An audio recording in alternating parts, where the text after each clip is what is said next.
Welcome to Creating Connection within Health and Wellness with your host, Demi and Kirsty, where we connect and share our perspectives and experiences within the health and wellness industry. Welcome back, everyone. It's Demi here with the beautiful Kirsty, and we are coming at you today with episode 9, All Things Habits, Part 2. So today we're going to discuss some techniques that you can use to build sustainable habits that last with you for life. So this is a follow-on episode from episode 8, obviously part 1 to habits. So if you haven't listened to that one, be sure to go back and have a listen. But for now, we're going to go through a bit of a recap on what episode 8 and part 1 was about. Yeah, so in episode 8, we actually went through what is a habit and then also how habits are created. So just a little recap from that episode. A habit is an automatic action that becomes unconscious. So essentially, this is something that we do on autopilot every single day, right? So the ranges when we speak in terms of habits and how long it takes for them to become automatic can range anywhere between 18 to 254 days. But on average, it takes around 66 days for it to become that automatic process that you are doing. Also, in terms of how habits are created, a quick recap on that. It becomes from thinking to doing to being. So essentially, it is knowledge, practice to integration. So essentially, we learn the things, we practice the things, and then it becomes who we are. So we're going to go through today in terms of how to actually build sustainable and good habits into your life. We're going to take you through that process as well. We're also going to identify in terms of, what kind of behaviors are actually stopping you from actually achieving those habits too. So thought we'd get started in terms of this. Touching on the knowledge, the practice, and the feedback with the integration with those side of things. The biggest thing is what we can, provide as a solution is number one, when it comes to changing absolutely anything in your life, the biggest thing is that we want to track it, right? So what's not tracked is not managed, essentially. What's measured is not managed. So no matter what we're doing in terms of watching the progressions or whatever it might be, we always want to ensure that we are tracking it in some sort of way. Right. So in terms of that, what are some suggestions that you could provide as well, Demi? Yeah, so I think that it's definitely something where if you are wanting to change anything, tracking your habits or tracking sort of your consistency with your new habits definitely comes down to being process orientated. So not just being driven by that result, because often you're not going to see that result straight away just by performing like a new habit once or twice or even for a whole week. Like you said, it takes on average like 18 to 254 days to develop a new habit. So when we talk about tracking the actual sort of results or tracking like your success and consistency with the habit, that's part of the process. So starting to develop the things that are actually going to encourage you to enjoy the process. And a lot of the time I get clients to either track their habits in terms of just a simple checklist, or you can even get habit tracking apps that you can use that also send you like prompt little reminders to go in and tick things off. So tracking your habits can be a really good way of sort of encouraging you to continue on with that habit too, when we tick things off a list, and even writing it down on paper and crossing it off on a page. It creates like a bit of a dopamine release in the brain and a feel-good sensation and a sense of accomplishment. So that would be the 2 main reasons why we would definitely want to make sure that when creating a new habit, you're actually tracking it in some way. 1, because of how good it makes you feel when you're actually accomplishing these things. And 2, because it means that you're creating more of a process-orientated approach. Awesome. And that's so true in terms of that. We always want to feel good at the end of what we're doing as well. And, leading into the next point of what we're discussing in terms of making those changes as well, when it comes into habits, is that, it's also the acknowledgement and that mindset shift where it's like, it's going to take a little bit of work. It doesn't happen overnight. Like he was just saying, it can take so many days in terms of this for it to become automatic. So the idea is that we want to stay, disciplined to staying consistent, right? It's not about being perfect. It's about staying consistent with the things. And, it's about sort of shifting that mindset and being okay with that. It's going to take some work. And, the biggest thing is that, we speak in terms of discipline, and sometimes people can get, ill reactions to that. I know sometimes I get a bit of a balk, and I'm not going to lie with that, because sometimes discipline can be like, coming back from police days, it's like, you got to be disciplined, you got to do this. So I've got that part of myself, but then we speak in terms of the word like discipline. It can be like, it's just staying committed to something that is important to you. And that's essentially how I sort of try to look at things now in terms of that. And, use an example of, coming down to, looking at it as a form of self-love, but also finding something in terms of, that's something that works for you. Something that I could use as an example for that is like cold therapy, right? So find your groove and find your why. It's like, most people go, oh, like what? Like that's so cold. I couldn't do that. But for myself, the reason why I stay consistent with the discipline and it's fun and enjoyable, even on those challenging days, is because the rewards that I get from it outweigh everything else, if that makes sense. But we're also going to discuss the importance of those rewards later as well. So adding to that in terms of like finding that discipline you love, what's an example for yourself, Demi, as well, that we could provide as like a value for the listeners where we can look at it as a different perspective? So that's a really good one. And I love that you brought up cold therapy because it is such a challenge. And I've been dabbling with it myself lately as well. Yeah, girl. And I'm finding it super challenging some days. And it's also a complete shift in identity for me because I am or was someone that always typically really struggled in the cold. So whenever Aaron and I go traveling, if it's like cold outside and I have to be layers on top of layers on top of layers on top of layers, and then still my fingers and toes are numb. So cold therapy for me was a sense of like, I don't want that to be a limiting factor in my life anymore. So I think cold therapy is actually how I'm going to help myself condition to being cold.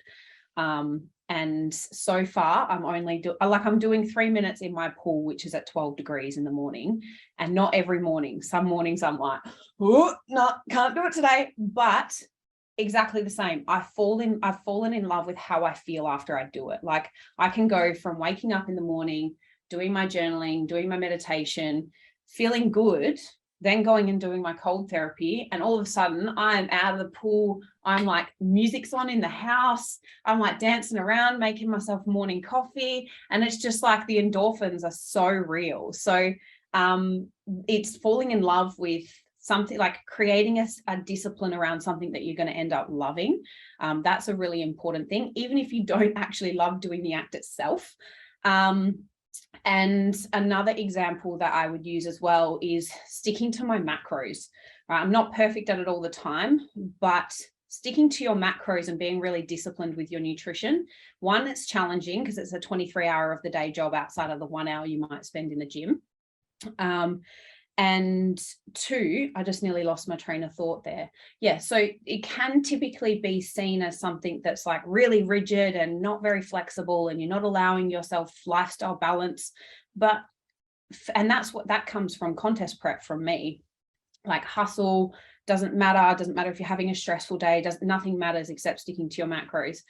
And for me, the mindset's not that anymore, but sticking to my macros for me, especially when my dieting phase is important, is a form of self-love. Or so that discipline in itself is like, I love and respect myself so much that this is something that I'm going to do to reinforce that goal that I have at the end of the day. Right. So even though sometimes it's uncomfortable, I have to say no to dinners with friends. Like for me specifically, I'm speaking specifically to the fat loss phase that I'm in right now. That wouldn't be how I live my life, but sticking to macros when your diet or your goal is important, I think that that's another form of like discipline, and it takes hard work, but it becomes a habit. It becomes a lifestyle. Absolutely. And that's the thing, like, when you're speaking to those sort of things, it's like finding the love in what you do and what is it going to bring you in your life. It's like, it's finding your why, essentially, when it comes to those sort of things. And I think we touched on this in episode 1, but it's sort of like, it's not just doing the things because someone else is doing it. It's like, why is this changing your life, or how could it change your life? And that's the biggest thing is like, for us to be able to make the change or create new habits or whatever it might be, or whatever we want to do in terms of bringing our desires to life, we can't remain the same. And, there's this, like, it's such a curious sort of paradox in terms of that. It's sort of like, in terms of those sort of things, but essentially we do need that discipline. So it's about finding that love in the discipline you do to make that change, because we can't do it by remaining the same. So it's really, really important. It's like sort of like finding your why, finding your groove, finding what works for you, right? And tweaking it to suit you. That's the coolest thing. It's like, you can create whatever you feel, which is awesome. Yeah. Like me starting at 12 degrees in the pool and not a full-on ice. And that's the thing. It's like, we're going to touch on that too, in terms of starting small, right? But that's a perfect example, of, you don't want to go, if you go, look, okay, this is it. Serious Kirsty coming here. I'm here for it. But in terms of that, it's like, we always want to start small, because, if we go in guns blazing and we're here and we want, well, when you're listening in, I've got a point here down the bottom, and then you want to go all the way up to the top.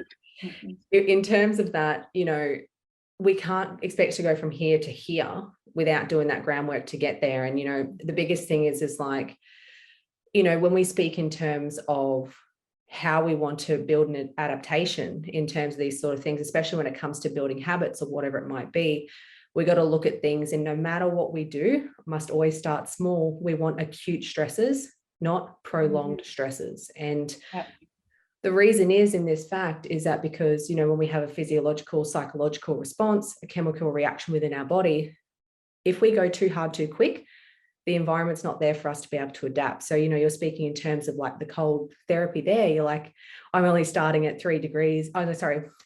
Only starting at 12 degrees for 3 minutes. Like, that's impressive, right? You got to go, cool, that's awesome. And because if you went from never being in an ice bath before to getting in one straight away without the preparation to get there, your body's gonna be like, oh my God. It's like anything we do in life. It's like when we go from 0 training days to 6 training days, and it's like, oh my God, like, it feels really good at first. And then you're like, it's too hard. It's too much. I don't want to do that again. And it puts a negative response on the body. So that sort of ties into, I suppose, our next point, which is an awesome thing, is like, always make it really small and easy, just outside of your comfort zone. Yeah. We create that new baseline each and every time. We expand, we adapt, we evolve, and essentially build a new baseline every single time. So it's like anything we do in terms of habits. So yeah, there you go. Passionate Kirsty coming out. Woo, let it go, girl. Fly, be free. I 100% agree. It's all about creating that positive relationship with what you're trying to do. This is what I tell my clients all the time. Like, it doesn't matter if your goal is like, you want to, and I spoke to this just recently on an Instagram post that I did, where it was like moving away from tracking your macros. So we're talking about it in complete polarities, where I said, tracking your macros or sticking to my macros as a form of self-discipline. But then on the flip side, being able to not track your macros and still maintain some nutritional discipline based on your goal or nutritional consistency. Moving away from tracking your macros as well is something that starts really small. You start really small because you need to create a positive relationship with not tracking your food. And this is, relative to those people that might be consistently tracking, like if there's any of our clients listening to this and women that do consistently track macros and maybe might feel a little bit sort of restricted by it in terms of the lifestyle that they want to live. Developing a new lifestyle with your nutrition and your training is something that needs to start small. Like I say to my clients, anything you're trying to change, start small. Positive relationship is primary goal. And even like, I'll go back to the cold therapy example. I actually did throw myself in an ice bath, never been in an ice bath before, threw myself in an esky with ice and managed a minute. And that was like really, really cool. But then I just never did it again. Never did it again after that. And it wasn't because it was particularly painful. It was just because I didn't realize that was a habit that I wanted to develop at the time. It was just kind of a one-time thing. And then when I started in my pool, I noticed I was like, 12 degrees, it's pretty cold. Like when we went diving with great whites in South Australia, the water was 13 degrees and they had us in like 5 and 9 millimeter wetsuits. And we were in for half an hour. And I remember after half an hour, I was like freezing, right? And I was like, if my pool's 12 degrees, that's going to be pretty challenging. And the first time I did it, I stayed in for 3 minutes and I was like, yes, it's awesome. So good. The next time I jumped in, I was like 30 seconds in and out. Like I just couldn't get myself to stay in there longer. Like my brain just went into like full on like overdrive, and I didn't have the ability to kind of talk myself into staying. Like I didn't have the mental discipline yet. And then after that, I was like, damn, like that sucked. And it then instant negative relationship, because I didn't make it to that 3 minutes. But when realistically 3 minutes for the first time I stayed in there was an incredibly long time. So it's about that as well. Even if you feel like you could do more, sometimes keeping it small just to make sure that you have the ability to grow. And that would be a really great point that we can make around like the implementation intention technique, being clear on what you're going to do and where you want to go with it, right? So that then you've got incremental increases to aim towards, because progression is a really important part of developing a successful habit as well, right? So with anything in life, and even Jordan Peterson talks about this a lot, where he's like, leading causes of depression can be people that are not experiencing progression in their life, right? No progression, like no goal, no drive. So again, that just reinforces the positive relationship with a new habit when you have the ability to progress and grow throughout that habit. And to do that, the only way you can do that is to be really clear with what you want to be achieving with this, right? So for me, my goal around cold therapy is then there's many reasons, but my goal around cold therapy is not to be so so affected by the cold. I hate it. I feel like it's a limitation for me, and not necessarily a weakness, but I'm also, I'm dictated by where I can go and what I can do because of how I experience the cold, especially with travel. So that's something that I want to work past. And I also feel like being able to manage the cold and be outside in the cold means that it opens up so many more opportunities, like outdoor workouts, going down the beach really early morning, like all these other beautiful things that I really want to enjoy in life. Cold therapy helps me do that. And that's just a lifestyle variable. I'm still yet to go down the rabbit hole of physiological changes that happen with cold therapy as well. But I'm sure once I do that, I'll be obsessed just like you. So clear, concise about what you want to do and where you want to go with it, so that you can make progressions. Yeah, you've made some really important points throughout all of those sort of things. The first one was, when you've done something, you've gone just that little bit too far. So it's sort of like, oh, okay, not so good experience the next time. And that's something that we commonly see in any health and wellness journey, no matter what it is that you're doing. I experience it. We all experience it. Just depends on the context, right?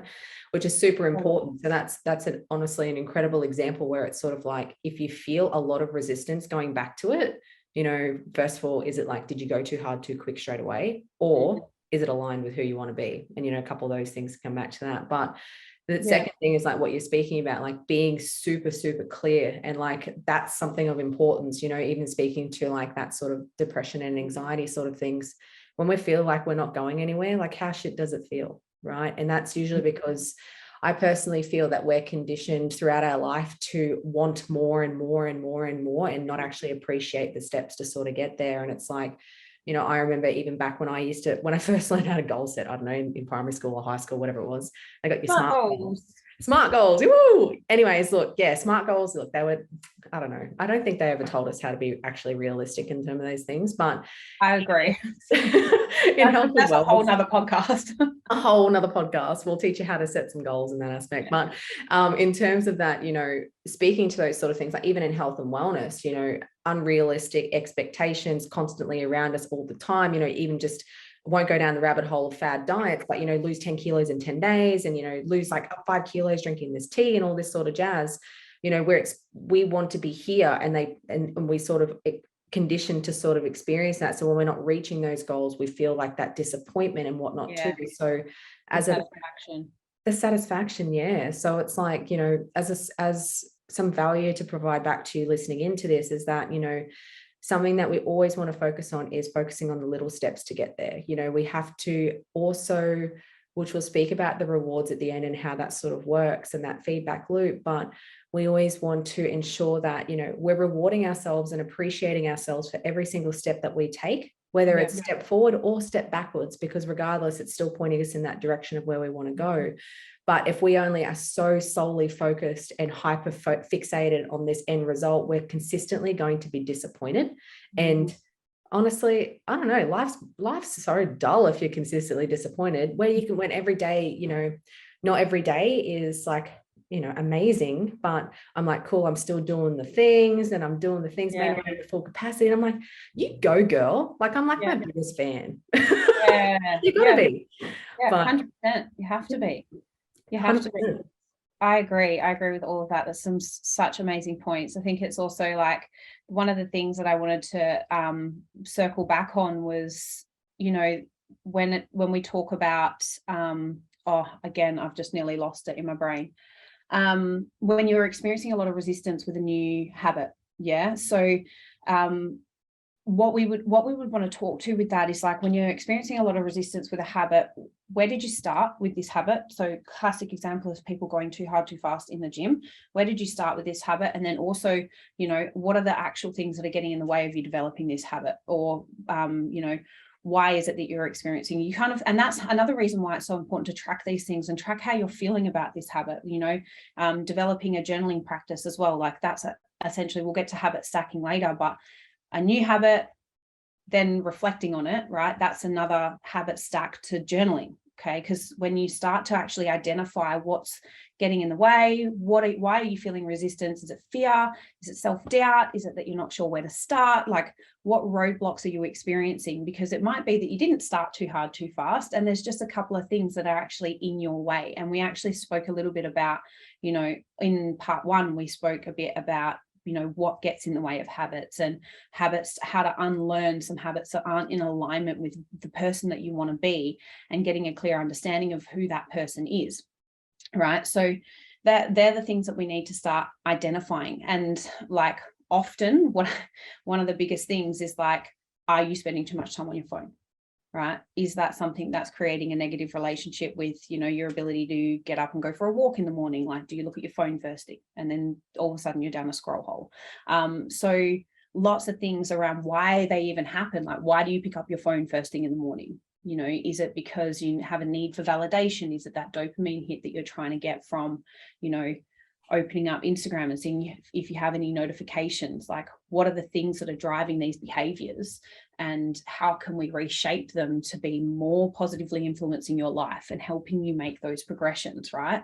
So it's huge. It is huge in that aspect. And, you know, speaking to those sort of things, it's like, especially when we break things that, or try to break habits that we've been doing, you know, unconsciously, like, you know, you think about the phone, I'll even speak to that, you know, honestly, a couple of years ago, I don't even know if it was like a year ago, maybe, I don't know, it wasn't that long ago, I'd be the person that would wake up in the morning and the first thing I'd look at is my phone. And I noticed, and like, that's what you're saying and speaking in terms of like tracking and stuff like that, building the awareness on how I felt throughout my day when I did that.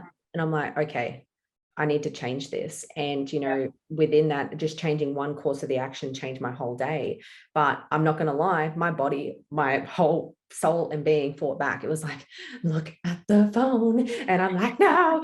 And like, even last night, like we were discussing this before we jumped on the call. It's like, you know, sometimes you'll find that if you go, I'm going to say offline, right? When you're fully conscious, you can be conscious of the things. When you go offline, when you're really, really tired, like last night, I was like on my phone. I was like, why am I on my phone?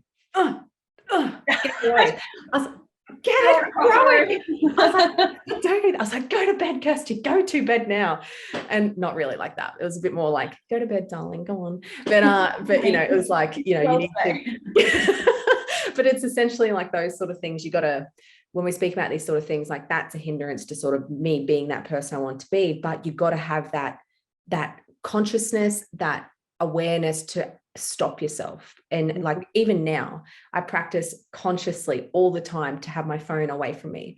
Sometimes if I get on there and I reply to a couple messages, because I allow myself certain time blocks for me to jump on my phone, if I'm not fully aware and I'm going off with something else, I'll end up in like a scroll hole. And I'm like, see, even with practice, sometimes you still have to catch yourself. So that's, you end up on PayPal and you're like, fuck, what am I buying? Yeah, what am I buying? Like I blinked. But it's exactly right, you know, and that's that will lead into like a little micro point in these sort of things, is that Mm. when you are relearning or breaking habits, you've got to have so much compassion for yourself to not be perfect. Because honestly, even speaking in terms of like how you're talking about the transition between macros to intuitive eating and all those sort of things, I went through that transition last year. I had to ensure that I had compassion, that when I am changing any sort of behavior that I'm currently doing in my life, that it's not going to be 100%, that I'm going to do my best, but I got to consistently keep showing up every single day where it's like, you know what, how can I come back, reflect, refine, maybe do it a little bit better tomorrow, maybe a little bit better, like 1% better.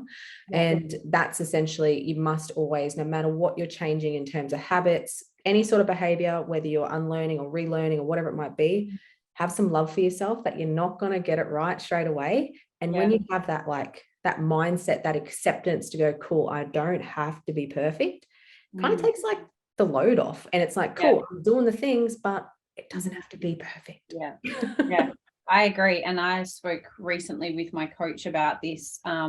And we talked about, I've got it written on my whiteboard, Kaizen moments. Okay, so they're like moments in the day, and it's I'll have to go back and do, and we might touch on it in another podcast, but I'll go back and do like where that term came from. I'll just revise on it because I don't want to speak to it in case I completely butcher it.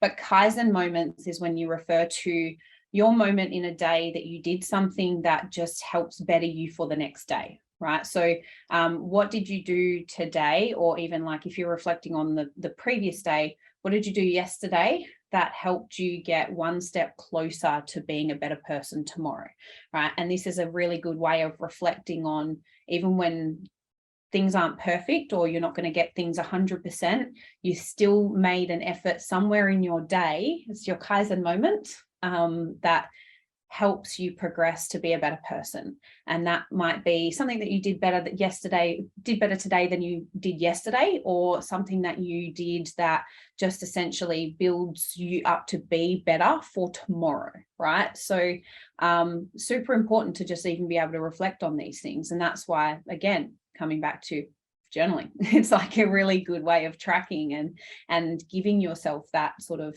that bandwidth, right, to be able to reflect and then do better tomorrow, or have a Kaizen moment tomorrow. Like all these things are things that you can develop as part of your healthy habit. I love that. I've never heard that term before, but I understand the principles, because I feel like we've done this together in courses as well, in terms of like pausing and reflection. And of course we do that with our clients too, but I love that term. It sounds fun.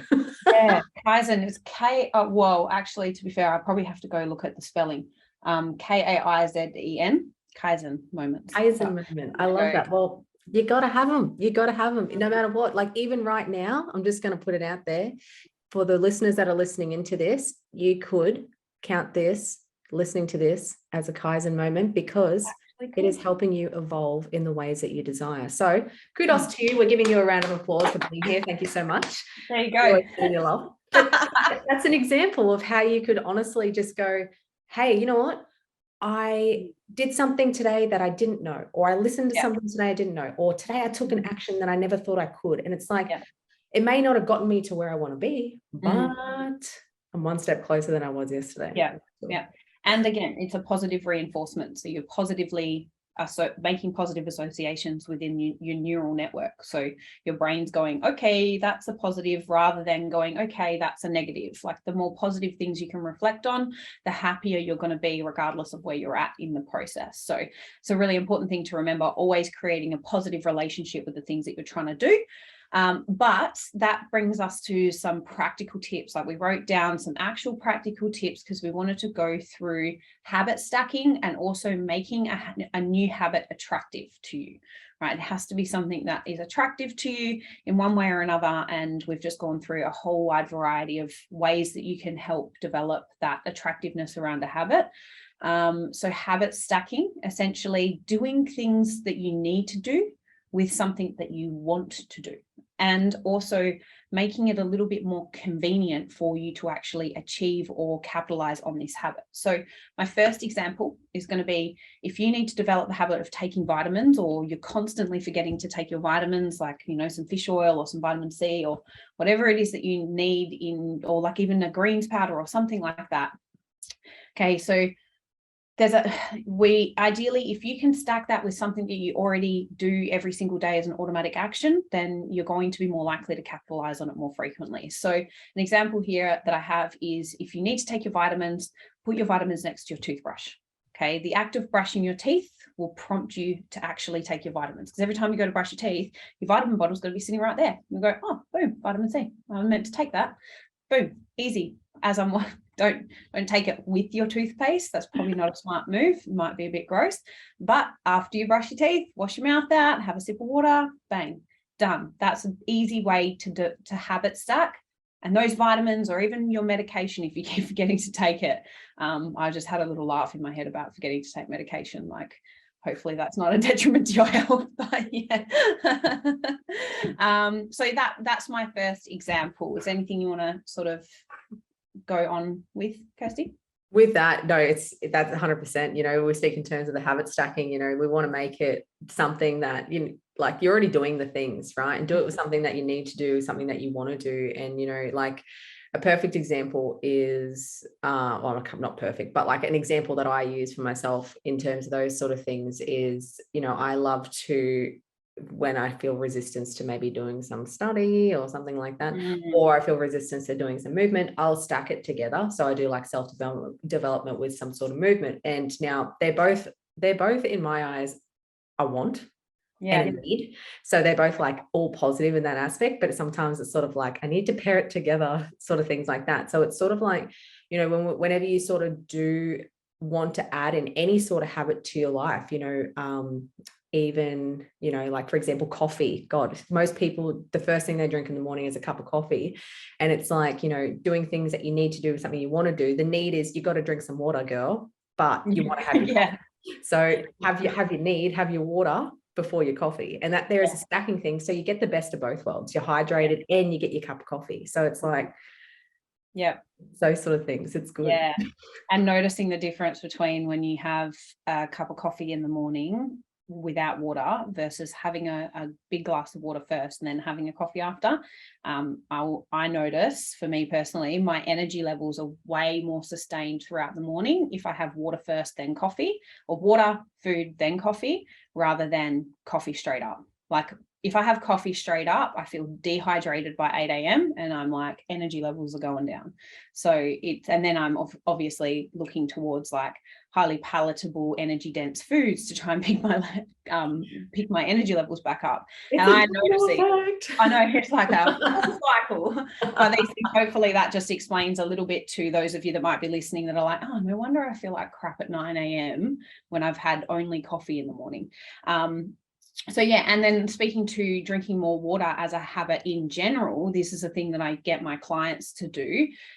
So if you need to drink more water, if you're a dehydrated pigeon, that's what I say to my clients, if you're just a dehydrated little pigeon, okay, buy a couple of water bottles if you can, and if you like, if it's like an affordable resource for you, get a couple of water bottles that you actually like drinking from, that you like to carry around.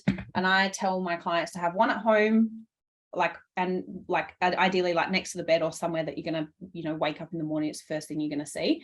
One in the car and one at work. And then you don't lose it anywhere. It all stays in one spot. Like, your water bottle for work is at work and it's sitting next to your office or wherever it goes in the lunchroom. Then when you have it at home, it's at home all the time. You might have a drink of water before you go to bed, have one when you wake up, and then you have one in the car. So when you're traveling around to and from work, you have one that always sort of stays in the car. If that's not resourceable for you, just get a water bottle that you like and carry it around with you. Make sure it's an appropriate size to get you like a decent vessel of water, not like a little 600 ml, because you'll find that you'll drink that and you're less likely to go and fill it up. But something that conveniently like sits in your bag, sits in your cup holders, so it's not a pain in the ass to carry around. Like, again, removing obstacles to drinking water, and even setting an alarm on your phone. There's lots of little things you can do. Water is definitely one of the ones that I work a lot closely with my clients in terms of that sort of things. And you know, wouldn't believe how many people they drink like a liter of water a day, and how are you alive? We just got to teach them the health, girl. But, you know, in terms of things like, you know, other things that you can do in terms of habit stacking, you know, speaking in terms of like what you were doing with your clients, then it's like, there's one thing that I do with quite a few of my clients in terms of this, in this habit stacking technique, is that I have a lot of clients who are addicted to Netflix, and there's always a new show that they're watching. I'm like, girl, what are you watching this week? And they're always watching something. But if it hinders in terms of like their movement goals and stuff like that, it's sort of like, okay, cool. How can we, sort of coming back to sort of like what I was discussing before about the self-development with doing some like cardio or something like that. You do the same thing with the Netflix. And I get some of my clients, I'm like, if they've got like the home gym in their hotel, like they're where they live, their apartments, or, if they're not far, if they've got something at home, I'm like, you can go watch your show, but do something active while you're doing it. So you're not just chilling on the couch, so you get that need, that movement goal with the want, where you get that satisfaction of watching your favorite TV show. And you can do things like that, like use it to your advantage, use it as an incredible tool for you to sort of go, I want to be this person, but right now I'm stuck doing this sort of thing. But I enjoy both. So like put it together, and, you can be creative in whatever you feel and trial things out, sort of like what works for you, what doesn't, and sort of stuff like that. And, I know you had a good one in terms of like, starting the gym, or, having the gym as a habit. Did you want to take them through that as well? Yeah, totally. Firstly, I just will 100% agree with you on that last one when it comes to like Netflix and things like, and even for myself personally, I'm like conditioned to doing my cardio when I need to do it, but I still get resistance when, cardio needs to be done. And I find that, I love what you do in terms of studying whilst getting some movement. And I find that doesn't work for me. Like I can't study and I don't absorb as much information, whereas it's the complete opposite for you. So it's like, finding what works for you, but something that I love to do that's reflective of a little bit more of recreational stuff that I want to be really good at and that I want to do more. I will couple my cardio, so my treadmill, and not everyone has access to this, but if you can go to the gym and even just get your phone up and watch something that you like to watch. For me, I will pair the two. Like my treadmill is sat right behind my TV because we have a sunken games room that's sort of like an open sunken thing. Whatever, not important, but I can see my TV from the treadmill, and I put YouTube on the TV and I watch 4-wheel drive shows because I actually have wanted, like Aaron and I 4-wheel drive quite a bit when we go traveling, and even just like from the 4-wheel drive shows that I've been watching, yesterday I took my car out by myself 4-wheel driving on my own, no recovery gear. It was quite a funny story, but it made me feel really independent and really great. And I was like out there and I was like, I'm doing the things and I'm feeling free. And I literally took my book out to like the edge of like a cliff looking out over the ocean and read my book in the back of my car. Awesome. And I all drove out there all by myself, didn't have any sense of direction, and funnily enough, the book that I was reading was about evolution and how humans have lost like their sense of direction because we just use maps now. And then I was like, great, got to get back in the car and find my way. I was like northeast, southwest, like trying to figure it out.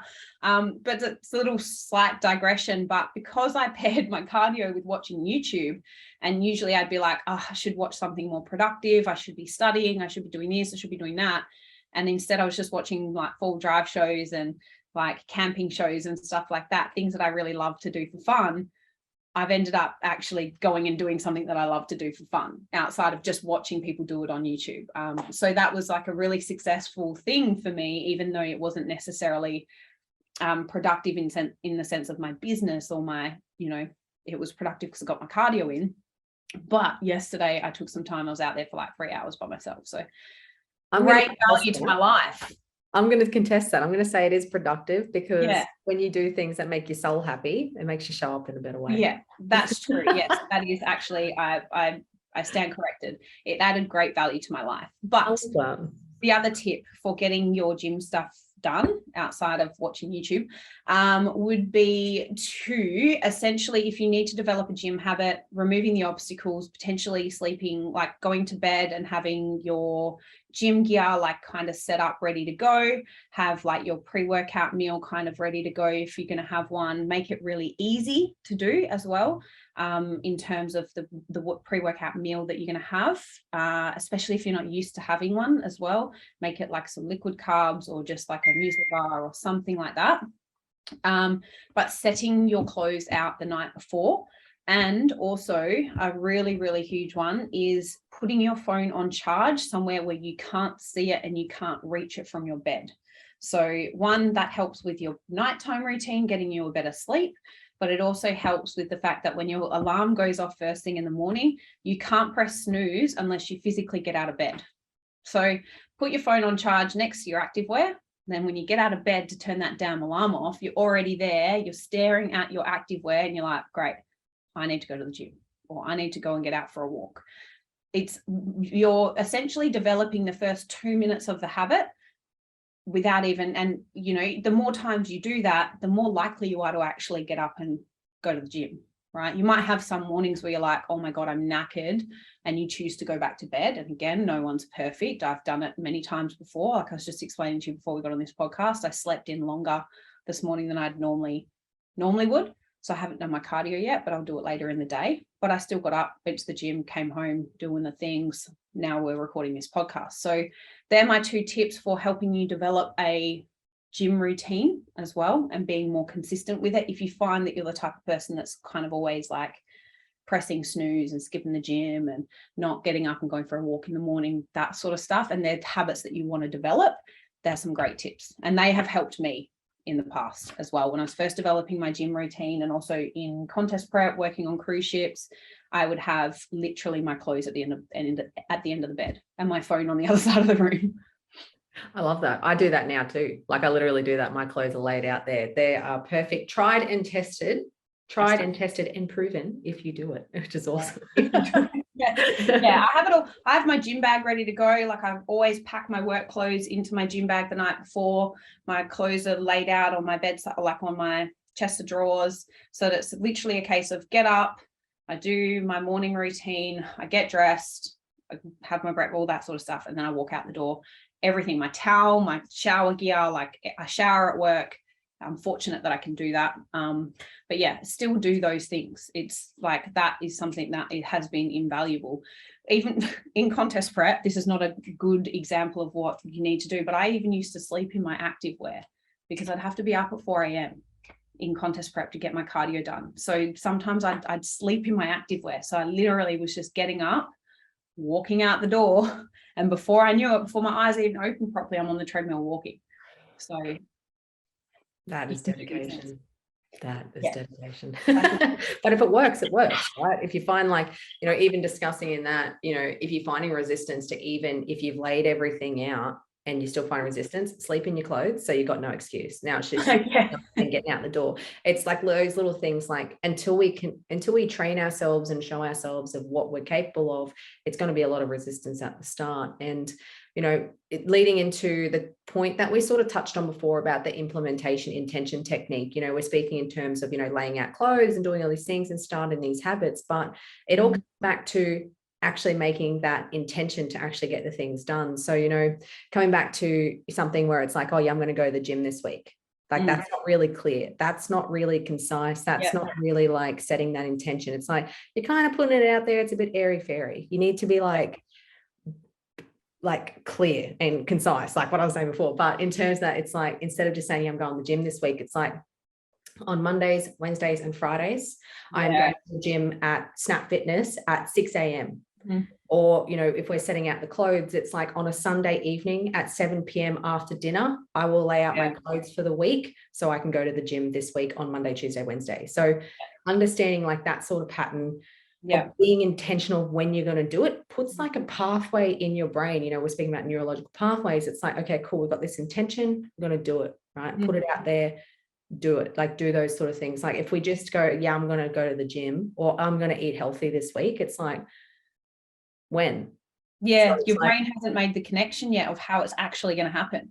You actually have the ability, when you plan it out and be clear with it, you have the ability to access it when it comes to time.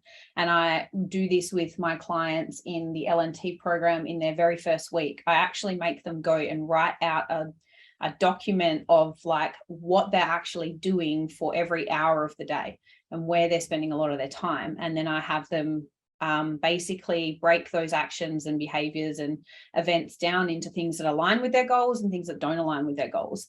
And then I actually get them to go, cool, now that you've got a really good picture of where you're actually spending your time, how are we going to plan and structure in the behaviors that we need to adapt to achieve your goal? right? What are some behaviors that align with the end goal, and how can we start to develop them and work them in? Like, where could we be spending your time better? That's one of the first weeks before we even get into nutrition, before we even get into training. It's like, where are you spending your time? What are you doing? And how can we be really clear about when these new habits and when these new behaviors and actions are going to take place? Because like you said, you're creating that pathway in your brain to actually capitalize on it, right? So yeah, very, very, very important to make sure that you're very clear with it. 100%. I think it's the most funnest part too. It's where you get to start to bring your desires to life. I think it's like, I don't know, it's kind of like a mental vision board. You know, I love watching it with you, when you chat to people and stuff like that. It's like, they're like, what? Oh, I love tapping into this. Like, it's just so exciting in terms of that aspect too. Yeah. And they get exactly right. You got to have all that. You got to have the desires. You got to have that vision, you know, of where you want to go. Right. Yeah. Otherwise, we're kind of just aimlessly sort of walking through life. That's why it's really important in those initial stages in whatever you're doing, you know, in terms of those things about getting clear. And this sort of leads us into our last point of, you know, making it rewarding. So the biggest thing is that we sort of touched on this throughout the episode in terms of, you know, making the thing that we're doing rewarding. And, you know, my take on this in terms of, you know, making it rewarding is sort of like for myself, when I implement habits for myself, I go, okay, cool. What can this bring me in the moment? And then what can this also bring me in the future? And, you know, sort of things like that. So, you know, depending on what it is that I'm doing, I like to be able to see ticking off, okay, cool, I'm doing the things, noticing the changes, whether it's through, you know, visual things or feeling things or whatever it might be, or noticing the shifts, even in terms of like, we come back to journaling, you know, sometimes, you know, some people say don't revisit it, but I like to see the evolution of how I speak to myself or express myself from where I was to where I am now. And it's like, that's how you can notice little shifts. So it's like building that awareness, but then making it rewarding. So it's like, make it exciting. Like, you know, how will this change my life? You know, what do I envision for this to transform in some sort of way? Because essentially, I feel like as humans, we always want something out of something, no matter what we're doing. What we're doing and whatever it is in life, I feel like we're always wanting something out of it. That's just a natural sort of thing that we're sort of doing. But at the same time, we've got to apply that principle to the things that we're doing. It's like, you know, we may not get that overall instant satisfaction right now, but it's like long-term goals through accumulation of the things that we do. It's like, you know, appreciating those little things, but then also, you know, looking forward to what will be the outcome as well, essentially, I suppose. Yeah, 100%. Like, dopamine feedback loop, feeling good about the process, and then also understanding how the end goal is going to help better your life and add value to your life, right? So that is essentially what would sum up overall what would help you or be the driving force behind developing a healthier habit. Because if you don't understand why it's going to benefit your life, and if you don't find a way to enjoy some form of the process, whether that be actually enjoying the action once you start doing it, or actually enjoying the process of ticking it off a list that you did it, or, you know, the sense of accomplishment that you get after you do something difficult, if you don't actually find a way to have an enjoyment or find love for those things, then again, it's either that it's not the right habit for you to be developing, or you have to go back to your why and ask yourself, why is it that I actually feel like I need to do this as a habit? And do I actually need to? Because sometimes there's that too, like people are doing things because they think they need to when they probably don't need to. If you hate doing it, then it's, you know, it may not be the right habit for you. Like cold therapy. If you asked me 6 months ago, I'd be like, oh, I've actually, to be fair, for the last year, probably 2 years, I've been having cold showers, and I like cold showers. But if you asked me to get into an ice bath, I'd be like, oh, no, like that's literally the response you probably would have had. But now I have a feeling and an internal knowing that it's something that I do want to develop. So yeah, it's like, if you asked me a year ago to get into an ice bath, I probably would have just been doing it because people tell me it was good for me, not actually having any internal drive to do it myself. So yeah, again, stop, pause, reflect, have those checklists if that's what's working for you. And also when you're feeling resistance around the new habits, understand or start to sort of track that and become aware of what that resistance actually is. So one thing that I want to leave everyone with before we go is that I do think like this is kind of like my overall tip, or like something that I want all of our listeners to start becoming a little bit more aware of.